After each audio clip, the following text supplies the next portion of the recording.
$515 million. Yes, Nepal 2022 मा $515 million को digital services export गरेको छ, which includes freelancing, remote IT and other digital services. र यो ever growing industry को part तपाई पनि हुन चाहनुहुन्छ भने you can start today. तर IT मा चाहिँ धेरै नै courses हरुको option हुन्छ. So better understanding को लागि let's list out 3 IT courses. Number 1, full stack web development.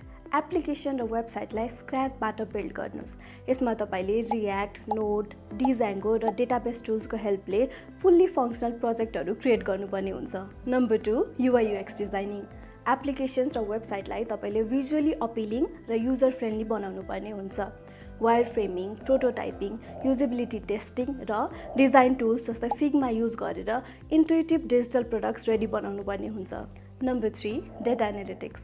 र डेटालाई कलेक्ट, क्लीन र एनालाइज गर्न सिक्नुस्. एक्सेल, एसक्यूएल जस्ता टुलहरु युज गरेर ट्रेन्ड्स भिजुअलाइज गर्न, इन्साइट्स निकाल्न र रियल वर्ल्ड प्रब्लमहरु सल्भ गर्न सकिन्छ.